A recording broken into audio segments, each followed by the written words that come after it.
నమస్తే, welcome to Andhraprabha TV. నేను సౌజన్య. లోకేష్ గారు ఒక కార్యక్రమంలో మాట్లాడుతూ విలేకరులు అనేటువంటి కొన్ని ప్రశ్నలకి ఆయన సమాధానాలు ఇచ్చారు. సో ఆయనకైతే డిప్యూటీ సీఎంగా ఎలాంటి వర్క్ చేసేటువంటి అసలు ఆలోచనే లేదు అని, అండ్ ఇంకొన్ని అంశాలను కూడా ఆయన ప్రస్తావించడం జరిగింది. మరి ఈ అంశానికి సంబంధించి వారి విశ్లేషణని, వారి అభిప్రాయాన్ని మనతో పంచుకోవడానికి ఈరోజు మనతో పాటు ఉన్నారు సీనియర్ జర్నలిస్ట్ కిరణ్ గారు ఉన్నారు. వారితో మాట్లాడదాం. నమస్తే కిరణ్ గారు. నమస్తే సౌజన్య గారు.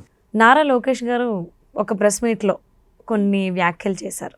ఆ వ్యాఖ్యల్లో డిప్యూటీ సీఎంగా చేసేటువంటి ఆలోచన నాకు లేదు, దాని గురించి మీరు ఎవరు ప్రస్తావించకండి ఎక్కడా కూడా అని, అండ్ ఇంకొన్ని అంశాలను కూడా ఆయన ప్రస్తావించడం జరిగింది.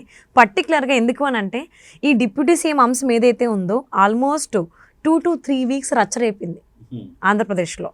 అవును, ముఖ్యంగా రాజకీయాలు ఈవెన్ అది విదేశాలకు కూడా పాకిందని చెప్పుకోవాలి, ఇక్కడ ఆంధ్రప్రదేశ్లోనే కాకుండా. మరి ఆ అంశాన్ని పర్టికులర్గా లోకేష్ గారు ప్రస్తావించడం, నాకు అసలు ఆలోచనే లేదు అనడం, ఏ విధంగా తీసుకోవాలి, ఏ విధంగా అర్థం చేసుకోవాలి జనాలు? ఒక రకంగా దీనికి ఒక ఫుల్ స్టాప్ పెట్టడం కోసమే ఆయన ఆ వ్యాఖ్య చేశారు అనుకోవాలి.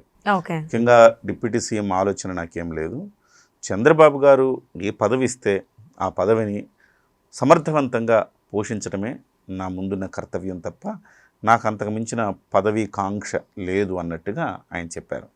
సో ఒక రకంగా చెప్పాలంటే ఎవరైతే ఈ అంశాలన్నింటినీ ఇప్పుడు తెర మీదకి తెచ్చి మాట్లాడుతున్నారో వాళ్ళందరికీ చెక్ పెట్టినట్టుగా మనం భావించాలి. ఎస్, మీరు మాట్లాడింది తప్పు, ఇది కరెక్ట్ కాదు అని చెప్పినట్టుగానే మనం భావించాలి. సీనియర్ నాయకులు వాళ్ళందరూ కూడా మాట్లాడింది కూడా కరెక్ట్ కాదన్న అభిప్రాయాన్ని ఆయన వ్యక్తం చేశారు. అంటే ఒక రకంగా చెప్పాలంటే సీనియర్ నాయకులు ఎందుకు రకంగా ఫ్లిప్ అయిపోయారు అనేది కూడా ఆలోచించుకోవాల్సిన అవసరం ఉంది. ఇవాళ లోకేష్ గారు చాలా హుందాగా మాట్లాడారని భావించాలి. అయితే ఒక అడుగు ముందుకేసి ఇంకొక సంచలనమైన ప్రకటన చేశారు ఆయన. పార్టీలో కూడా ఒక పదవిని 3 సార్లకు మించి ఏ వ్యక్తి చేయకూడదు, కొత్త వాళ్ళకు అవకాశాలు రావాలి, కింది స్థాయి నుంచి అవకాశాలు రావాలి అని అన్నారు ఆయన.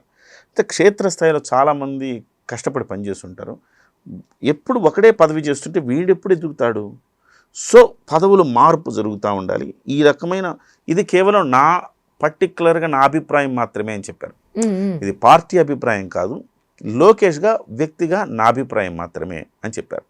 ఇందులో ఆయన చెప్పిన అంశం చాలా ఆహ్వానించదగ్గ అంశం, ఏ పార్టీ అయినా చేయవలసిన అంశం, ఆహ్వానించదగ్గ అంశం. ఎందుకంటే ఇవాళ పార్టీలో ఏదైనా ఎవరికైనా ప్రతి ఒక్కరికి ఏదైనా పదవి వస్తే మరింత భుజాన్ని వేసుకొని చేస్తారు. వాళ్ళు అలిసిపోయి భుజం మీద మోసి అలిసిపోయి ఒక్క పదవి కూడా రాక రిటైర్ అయిపోయిన వాళ్ళు అనేక మంది ఉన్నారు ఒక లోకల్ రాజకీయాలకు. ఇవాళ ఈయన లోకేష్ గారు ప్రతిపాదించిన ప్రతిపాదన ద్వారా అనేక మందికి పదవులు వచ్చే అవకాశం ఉంది. ఓకే. సో అలాగే పార్టీకి సంబంధించి ఆయన ఒక క్లారిటీ ఇచ్చేశారు. ప్రభుత్వంలో డిప్యూటీ సీఎం ఆలోచన నాకు లేదు. సో ఒక క్లారిటీ ఇచ్చారు. క్లారిటీ ఇచ్చిన తర్వాత ఆయన్ని మరి పార్టీకి సంబంధించి ఆయన కూడా జాతీయ ప్రధాన కార్యదర్శిగా 3 సార్లు చేశారు. ఆ మాట మాట్లాడుతూ నేను ప్రధాన కార్యదర్శిగా కూడా నేను రిజైన్ చేశాక మళ్ళీ నేను జాతీయ ప్రధాన కార్యదర్శి అవదలుచుకోలేదు అన్నాడు. అంటే ఒక స్పష్టమైన ఒక సంకేతంగా మనం భావించాలి. రాబోయే రోజుల్లో లోకేష్ గారిని ఏమైనా జాతీయ అధ్యక్షులుగా చేసే అవకాశం ఏమన్నా ఉందా, లేకపోతే ఆంధ్రప్రదేశ్కు అధ్యక్షుడిగా చేసే అవకాశం ఏమైనా ఉందా అనేది మనం పరిశీలించాలి. ఎందుకంటే ఈ మధ్య కాలంలో నారా లోకేష్ గారు పార్టీలో 1 కోటి సభ్యత్వాలకు పైగా చేశారు. ఇది మామూలు విషయం కాదు. 1 కోటి సభ్యత్వాలకు పైగా చేయడం అంటే చాలా చాలా ఒక ఎంతో శ్రమపడి క్రమశిక్షణగా క్యాడర్ వర్క్ చేస్తే తప్ప అయ్యేది కాదు. ఇది సక్సెస్ చేసి చూపించాడు. ఎస్, నేను పార్టీని నేను నడపగలను సమర్థవంతంగా అనేది ఆయన నిరూపణ చేశారు అన్నమాట. పైగా నారా లోకేష్ గారు ఒక అంశాన్ని దేనైనా పట్టుకుంటే ఆ అంశాన్ని పర్ఫెక్ట్గా ఆ రిజల్ట్ వచ్చేంత వరకు వదలడని పేరుంది. దేశంలో ఏ పార్టీలో లేనంతగా కార్యకర్తలు క్రమశిక్షణగా మెలిగే పార్టీ తెలుగుదేశం పార్టీ.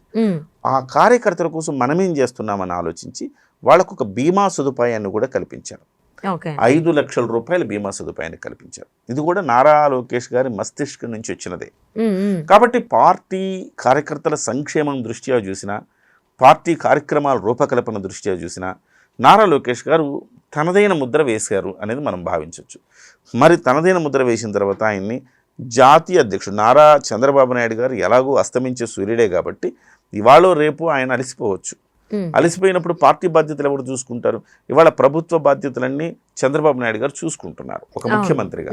మరి పార్టీ బాధ్యతలు కూడా ఆయనకి భారం అవుతుంది కదా. ఇప్పుడే ఆయన చాలా స్ట్రాంగ్గా ఉన్నప్పుడే నారా లోకేష్ గారికి ఆ బాధ్యతలు అప్పగిస్తే డెఫినెట్గా రాబోయే రోజుల్లో పార్టీ మీద పూర్తి స్థాయి కమాండ్ వస్తుందని చంద్రబాబు గారికి కూడా భావన ఉన్నది. ఈ భావన మేరకు నాకు తెలిసినంత వరకు ఇప్పుడు చేసిన వ్యాఖ్యల ఫలితంగా పార్టీలోనే ఆయనకు ఒక ప్రమోషన్ రావచ్చు అని మనం భావించాలి. అంటే ప్రధాన కార్యదర్శి దగ్గర నుంచి జాతీయ అధ్యక్షులుగా అయ్యేటువంటి అవకాశం ఉంది. జాతీయ అధ్యక్షులుగా అయ్యే అవకాశం ఉంది. లేకపోతే ఆంధ్రప్రదేశ్ మీదే ఫోకస్ చేయాలి కాబట్టి ఆంధ్రప్రదేశ్ అధ్యక్షులు అవుతారా? ఆంధ్రప్రదేశ్ అధ్యక్షులు అయితే చంద్రబాబుకి భారం ఏం తగ్గదు, జాతీయ అధ్యక్షులు అయితే ఆయనకు భారం తగ్గుద్ది. అంటే లోకేష్ గారు అన్నారు కదా, పార్టీకి సంబంధించి ఏదైనా పవర్లు పదవిలో ఉన్నారు అని అంటే కేవలం 3 సార్లు మాత్రమే అని. మరి ఒకవేళ లోకేష్ గారు కనుక జాతీయ అధ్యక్షులు అయితే ఆయనకు కూడా ఇది వర్తిస్తుంది అనుకోవచ్చా? కంపల్సరీ వర్తించాలి కదా. సో ఇక్కడ కరెక్ట్గా నారా లోకేష్ గారు ఏం చేస్తారనేది ఇక్కడ ప్రశ్న. ఇది నా వ్యక్తిగతమైన అభిప్రాయం మాత్రమే అన్నారు.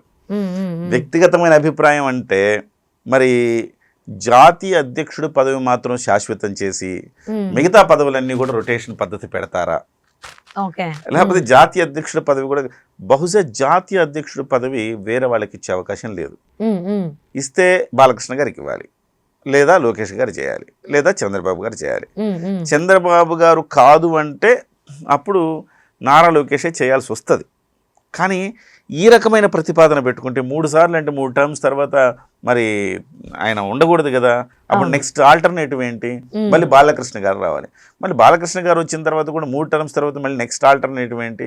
కాబట్టి ఇది కీలకమైన అంశం. ఇది ఈ అంశం మరి దీనికి ఏమన్నా చిన్న రిజర్వేషన్ పెట్టేసుకుంటారా? ఎందుకంటే ప్రాంతీయ పార్టీలు ఎక్కడ కూడా ఆ పార్టీకి సంబంధించిన వారసులు తప్ప వేరే వాళ్ళ అధ్యక్షులుగా ఉన్నది చాలా తక్కువ. సో అటువంటప్పుడు అలాంటి రేరెస్ట్ కాంబో తీసుకుంటాడా? తీసుకోకపోవచ్చు, ఆ రిస్క్ తీసుకోకపోవచ్చు. అదొక్కటి పెట్టి మిగతా అంతా కూడా వర్తించేలా చేస్తారు. కానీ ఇంట్రెస్టింగ్, ఇది ప్రతిపాదన ఇంట్రెస్టింగ్. ఒకళ్ళు 3 టర్మ్స్ మాత్రమే ఆ పదవి పోషించాలంటే కింది స్థాయి పదవులన్నీ 3 ఇప్పుడు జాతీయ ప్రధాన కార్యదర్శిగా ఉన్నాడు, అవసరమైతే వైస్ ప్రెసిడెంట్ అవుతాడు, లేదంటే ఆంధ్రప్రదేశ్ అధ్యక్షుడు అవుతాడు, లేకపోతే ఇంకా రకరకాల